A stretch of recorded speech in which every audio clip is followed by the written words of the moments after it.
কোথায় হারিয়ে গেল পুরনো সেদিনের চিঠি? ডুয়ার্সের জঙ্গলে শ্রুতি নাটক। চিঠি আসবে। বন্ধু তার বন্ধুকে দূর থেকে লিখেছে সেই চিঠি।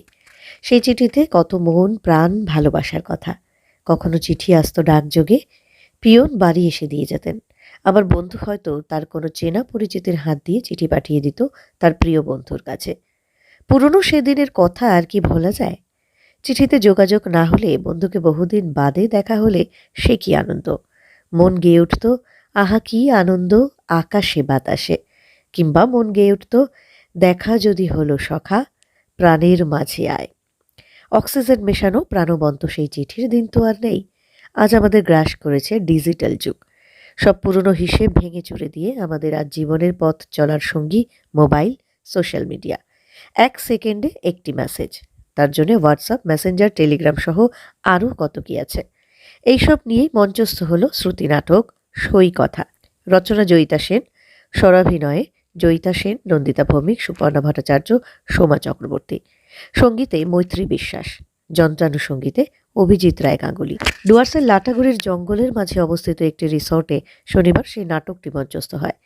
স্ত্রীশ্রোতা সাহিত্য ও সংস্কৃতি প্রবাহ, international society for intercultural studies and research এবং অ্যাসোসিয়েশন ফর কনজারভেশন অ্যান্ড ট্যুরিজমের যৌথ উদ্যোগে শনিবার এবং রবিবার সেখানে চিন্তাবিদ ও লেখকদের শান্তি সম্মেলন অনুষ্ঠিত হয়। সেখানে বিভিন্ন প্রান্ত থেকে আসা কবি সাহিত্যিকদের নিয়ে প্রকৃতি সাহিত্য ও সমাজ বিষয়ক কর্মশালা অনুষ্ঠিত হয়। সেখানে কবিতা পাঠের সঙ্গে বিভিন্ন সাংস্কৃতিক অনুষ্ঠানও হয়।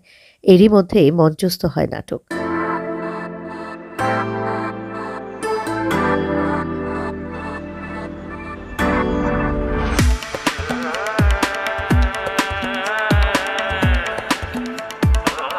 সাকের দৌড়াতে ভুলিনি। চিঠি আমাদের চিরন্তন ঠিকানা আজ। এই চিঠিগুলোর মধ্যে লেখা আছে আমাদের সৈকত। শুনুন।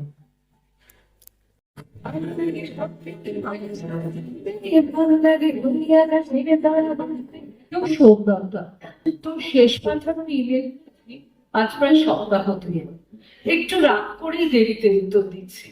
তুই কর্পোরেটে কাজ করিস বলেই বুঝি চিঠিকে সেকেলে ভেবে একেবারে বাতিল করেছিস। খুব কেট হয়েছে না তোর? এসব ইমেল টিমেল আমায় একদম পাঠাবি না। আমি তোর অফিসিয়াল ক্রাউডে ঢুকতে রাজি। তুই ঠেলে ঠুলে ঢোকালেও নয়। একটুও বড় বলি না। কি জানি কি করে চাকরি বাকরি সংসার সব সামলাস। দেখ কেমন ডাক টিকিট লাগানো কামে তোকে চিঠি দিলাম। কেমন বায়না বাজবে আমি দুটি দেখিনি বা। আরে বুঝিস না কেন? ইমেল পাঠালে অফিস থেকে টুক করে সেরে দেওয়া যায়, সময় পায় না রে একদম।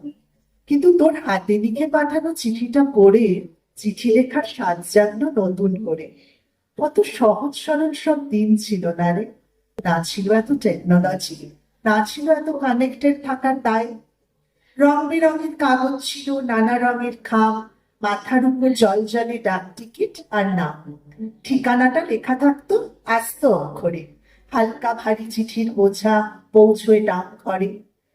তারপরে টেলিগ্রাম, টেলিফোনের তার, তবুও থাকতো অপেক্ষাটি আসবে চিঠি কার। কোথায় গেল বলতো? মনে পড়ে?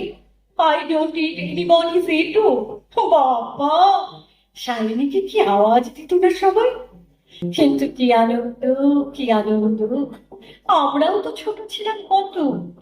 আমরা ছিলাম ছোট্ট তিনজন, সঙ্গে টিফিন ভাগের বায়না, ছুটির ঘন্টা, ঝালঝুল। আজ কিচ্ছু খোলা যায় না। সঙ্গে ছিল হলুদ রিবন, কলা বিচি। আমার ছিল কলম চাল। ওকে ছোট, তোর কি? টিফিন থেকে সময় ছিল বড্ড রকমারি।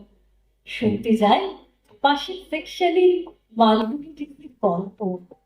প্রিয়া রোজ ওটা দেখ, টিভির সামনে কায়দা করে একটুকু ভাত মাখি। রেল ক্লাসে অন্বেষার সন্ধ্যা দিতে যায়। ও ছিল সোর্স হিন্দি সিনেমার। কত নিরাপদ করে সোমামায় বলেছে, আমি অবাক হয়েছি, শিহরিত হয়েছি। সমীর কাছ থেকেই শুনেছি উচ্চ মাধ্যমিকের আগে তোর বক্স ছোঁয়াচ ভঙ্গেও তোর মাথার কাছে বসে নোটস পড়ে শোনাতো রোজ। কিন্তু তোর মা মানে মাসিমাও বারণ করতে। তিয়াস বলেছে, ওর বছর নষ্ট হলে তুমি কি ভাবছো? আমি একা একা কলেজে ভর্তি হব? যা হবে একসাথে হবে। কি ভাবছিস? বুঝছো, তোর সেন্টিমেন্টের শ্বশুরি তিয়াসের সাথে তোর মিলমিশ করানোর চেষ্টা করছি। হ্যাঁ, করছি। কারণ কর্মে জীবন পেরিয়ে এসে সংসারের ঘাত হতে থাকে এইটুকু বুঝেছি।